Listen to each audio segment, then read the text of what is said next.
kami akan memaparkan analisis kami dengan judul Analisis Efektivitas Smart Kampung sebagai Platform Digital Pelayanan Masyarakat di Kabupaten Banyuwangi. Sebelumnya, perkenalkan terlebih dahulu dimulai dari saya, Farali Mikel dengan NIM akhir 1029. Saya Max Camelia dengan NIM akhir 1021. Saya Salsa Adisa Faren dengan NIM akhir 1026. Saya Awati Putri Febriani dengan NIM akhir 1027. Saya Dina Mati dengan NIM akhir 1057. Saya Dia Satriana Pagi dengan akhir NIM 1022. Untuk pemaparan yang pertama akan dijelaskan oleh teman saya yaitu Alwaki. Baik, yang pertama yaitu tentang gambaran umum. Smart Kampung adalah konsep pembangunan desa yang mengintegrasikan teknologi informasi, inovasi lokal dan pemberdayaan masyarakat untuk meningkatkan kualitas layanan publik dan kesejahteraan warga. Konsep ini mendorong desa agar mampu memberikan pelayanan administrasi yang lebih cepat dan transparan melalui sistem digital, sekaligus mengembangkan potensi ekonomi lokal seperti UMKM, pertanian, dan pariwisata berbasis komunitas. Selain itu, Smart Kampung juga menekankan peningkatan layanan pendidikan, kesehatan, dan sosial dengan pendekatan yang lebih efektif dan mudah dijangkau oleh masyarakat desa. Partisipasi aktif warga menjadi kunci dalam konsep ini, karena pembangunan tidak hanya digerakkan oleh pemerintah, tapi juga oleh kolaborasi dan inisiatif masyarakat. Dengan demikian, Smart Kampung bertujuan menciptakan desa yang modern, mandiri, inklusif, dan mampu beradaptasi dengan tuntutan perkembangan zaman tanpa meninggalkan nilai-nilai gotong royong. Baik, untuk yang selanjutnya akan dijelaskan oleh Indira. Baik, yang selanjutnya adalah metode evaluasi digitalisasi. Jadi, survei ini menggunakan teknologi Active Time Model atau TAM untuk memahami sejauh mana pengguna menerima aplikasi tersebut berdasarkan beberapa dimensi utama, yaitu persepsi kegunaan dalam peningkatan kerja, persepsi kemudahan penggunaan, dan persepsi perilaku untuk menggunakan aplikasi di masa depan. Berdasarkan hasil survei yang kita dapat, untuk usia 84% didominasi oleh usia 17-25 tahun. Untuk 10% diisi oleh usia 26 sampai 40 tahun. Untuk 4%-nya diisi oleh lebih dari 40 tahun. Yang 2% diisi oleh usia kurang dari 17 tahun. Untuk yang jenis kelamin, 64%-nya diisi oleh seorang perempuan dan 36%-nya laki-laki. Jadi survei didominasi usia 17-25 tahun dan responden perempuan. Hasil ini mencerminkan bahwa kelompok muda dan perempuan adalah pengguna aktif layanan digital serta lebih mudah dijangkau melalui survei online. Untuk yang selanjutnya, hasil analisis akan dijelaskan oleh Meriska. Di sini saya akan menjelaskan hasil survei berapa sering penggunaan aplikasi dalam Smart Kampung. Bisa dilihat dari diagram di sini bahwa 54% itu jarang dan 18% tidak pernah. Sementara hanya 28% yang rutin menggunakannya. Disimpulkan bahwa tantangan utama aplikasi ini adalah meningkatkan intensitas penggunaan perbankan di kalangan masyarakat Banyuwangi sendiri. Selanjutnya di sini ada berapa sering fitur yang digunakan dalam aplikasi Smart Kampung sendiri. Bisa dilihat 36% itu diakses layanan administrasi dan 24% informasi desa. 12% ngobrol masyarakat dan 10% pelayanan kesehatan. Dapat disimpulkan bahwa masyarakat mengakses aplikasi terutama untuk kebutuhan birokrasi dan berita resmi. Untuk meningkatkan frekuensi penggunaan aplikasi Smart Kampung sendiri harus ditempatkan pada meningkatkan kualitas dan kemudahan akses kedua fitur primer tersebut. Kemudian selanjutnya akan dijelaskan oleh Selsa. Selanjutnya, di sini saya akan menjelaskan tentang kendala apa yang sering Anda alami saat menggunakan aplikasi Smart Kampung. Di sini ada diagram yang kita dapatkan dari survei yang telah kita sebar sebelumnya. Nah, didapat ini 60% tidak ada kendala, kemudian 30% server aplikasi error, 6% fitur tidak lengkap, dan hasilnya ini sisanya ini berarti tampilan sulit dipahami. Dari diagram tersebut dapat kita simpulkan mayoritas pengguna tidak mengalami masalah, namun kendala terbesar yang masih dirasakan adalah server error. Sementara sebagian kecil lainnya yaitu menyoroti kelengkapan fitur dan kemudahan tampilan. Selanjutnya ada diagram skala tentang aplikasi Smart Kampung mempermudah akses warga terhadap layanan publik digital. Di sini dapat dilihat diagramnya ya hasilnya. Berdasarkan hasil survei, sebagian besar responden memberikan penilaian positif terhadap pernyataan bahwa aplikasi Smart Kampung mempermudah akses warga terhadap layanan publik digital. Hal ini menunjukkan bahwa aplikasi Smart Kampung dinilai efektif dan dapat membantu dalam meningkatkan kemudahan akses layanan publik secara digital. Lalu akan dijelaskan oleh Indira.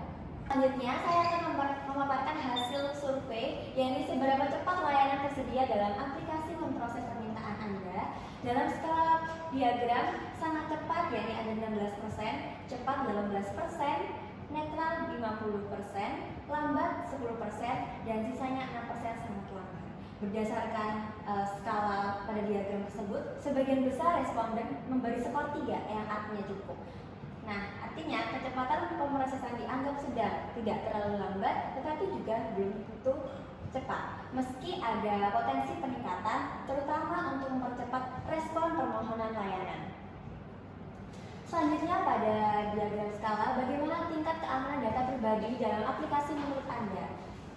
Pada skala 1, 26%, skala 2 aman, yakni 32%, skala 3 netral, yakni 30%, skala 4 tidak aman, yakni 48%, dan yang terakhir sangat tidak aman, yakni 4%.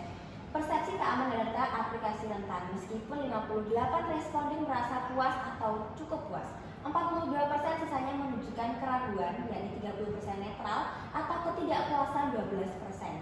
Prioritas aplikasi adalah meningkatkan transparansi dan sistem keamanan untuk meyakinkan kelompok netral dan tidak puas. Selanjutnya oleh Selsa. Selanjutnya yaitu diagram tentang apakah aplikasi meningkatkan transparansi layanan desa.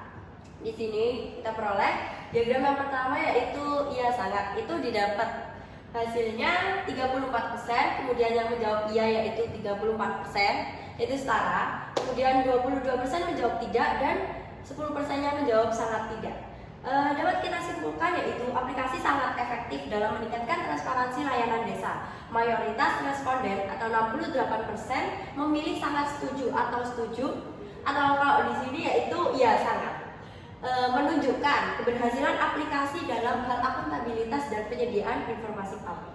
Dan untuk yang selanjutnya ini akan dijelaskan oleh saya sendiri. Untuk yang selanjutnya adalah hasil survei dari apakah aplikasi meningkatkan partisipasi masyarakat dalam pembangunan desa. Di sini dapat kita lihat ya dari diagram tabelnya mengenai persentase dan juga angkanya. Dimulai dari yang angka 1 iya sangat, kemudian yang 3 itu cukup atau netral, dan yang terakhir itu sangat tidak. Kalau dilihat dari persentasenya, itu yang paling tinggi berada di posisi yang ketiga atau cukup, yang mana persentasenya 42%. Sehingga dari pertanyaan tersebut, efektivitas aplikasi dalam mendorong partisipasi belum maksimal. Kelompok jawaban terbesar adalah 42% yang tadi saya tunjuk, yaitu memilih cukup, menandakan bahwa aplikasi belum sepenuhnya berhasil mengaktifkan keterlibatan masyarakat dalam pembangunan desa dan perlu perbaikan pada aspek ini. Untuk yang selanjutnya, pertanyaan mengenai aplikasi Smart Kampung membantu akuntabilitas layanan desa atau pelayanannya itu lebih jelas dan juga prosesnya terpantau. Nah, ini kita lihat juga pada diagram tabelnya bahwasannya kalau angka 1 itu berarti iya sangat, angka 2 sangat, yang ketiga itu tidak, dan yang keempat sangat tidak. Kalau dari persentase jawabannya yang tertinggi itu pada angka 1 sebanyak 42% dan juga 21 responden yang jawabannya itu iya sangat. Sehingga sebanyak 42 responden iya sangat setuju dan 38% sangat setuju bahwa Smart Kampung itu meningkatkan akuntabilitas layanan desa. Dengan total 80% penilaian positif, aplikasi dinilai mampu membuat proses pelayanan lebih jelas dan juga mudah dipantau. Berikutnya dijelaskan oleh Alwaki. Selanjutnya hasil survei selanjutnya yaitu ada diagram skala katanya mengenai informasi yang ditampilkan aplikasi mudah dipahami. Yang pertama, skala yang pertama yaitu iya sangat, yang kedua iya, yang ketiga tidak, dan yang keempat sangat tidak. Dari hasil skala tersebut yang paling tinggi yaitu iya sangat. Jadi kesimpulannya mayoritas responden 44% menilai bahwa informasi dalam aplikasi Smart Kampung sudah mudah dipahami. Sementara sebagian kecil lainnya masih merasakan adanya kebutuhan perbaikan dalam penyajian informasi. Yang selanjutnya, seberapa puas Anda dengan keseluruhan kinerja aplikasi Smart Kampung? Di sini ada 5 skala. Skala pertama menunjukkan ia sangat puas, yang kedua sangat, yang ketiga cukup, yang keempat tidak, dan yang kelima sangat tidak puas. Dari hasil 5 skala tersebut menunjukkan 36 responden ia sangat puas dan 20% sangat puas, sehingga 56% pengguna menilai kinerja aplikasi sudah baik. Sedangkan sebanyak 34% berada di posisi netral atau cukup, sedangkan tingkat ketidakpuasan hanya 10%, menandakan masa kinerja relatif kecil namun masih ada ruang perbaikan. Dan yang selanjutnya ini dijelaskan oleh Meriska. Oke, di sini saya akan menyimpulkan dari penjelasan teman-teman saya tadi bahwasanya penggunaan aplikasi Smart Kampung di Banyuwangi ini masih tergolong rendah dan sebagian pengguna menilai kemudahan serta penggunaan yang sudah optimal. Walaupun begitu, aplikasi ini dinilai cukup efektif dalam meningkatkan transparansi dan akuntabilitas layanan desa, serta mayoritas informasi yang disediakan dianggap mudah dipahami. Nah, walaupun di situ terdapat kendala utama yang muncul adalah stabilitas server, kelengkapan fitur, dan keamanan data yang masih diragukan sebagian pengguna. Keseluruhannya, Smart Kampung sudah memberikan manfaat, namun tetap membutuhkan pengembangan agar layanan digital bisa dapat digunakan lebih luas dan lebih nyaman oleh masyarakat Banyuwangi sendiri. Kemudian yang terakhir dijelaskan oleh Tias. Yang terakhir yaitu saran. Yang pertama, meningkatkan stabilitas server aplikasi. Karena peluang terbesar adalah server error, diperlukan optimalisasi sistem agar pelayanan digital lebih lancar dan tidak terputus. Untuk yang kedua, menyempurnakan fitur layanan. Beberapa fitur dianggap kurang lengkap sehingga perlu penambahan dan penyederhanaan fitur utama seperti layanan administrasi dan informasi desa. Untuk yang ketiga, memperbaiki tampilan dan kemudahan penggunaan. Tampilan yang lebih jelas dan alur yang lebih sederhana akan mempermudah warga dalam mengakses layanan. Untuk yang keempat, memperkuat sistem keamanan data. Untuk mengatasi keraguan pengguna, perlu peningkatan perlindungan data dan transparansi mengenai keamanan aplikasi. Untuk yang kelima, menambah sosialisasi dan edukasi penggunaan aplikasi. Rendahnya intensitas penggunaan menunjukkan perlunya pelatihan, promosi, dan pendampingan warga agar aplikasi lebih dikenal dan dimanfaatkan. Untuk yang terakhir, mendorong fitur interaktif untuk partisipasi masyarakat. Karena partisipasi masih rendah, Smart Kampung dapat menambah fitur seperti forum warga, feedback cepat, atau kanal aspirasi yang mudah digunakan. Sekian presentasi dari kelompok 7. Apabila ada kurangnya, dimohon dimaafkan. Wassalamualaikum warahmatullahi wabarakatuh.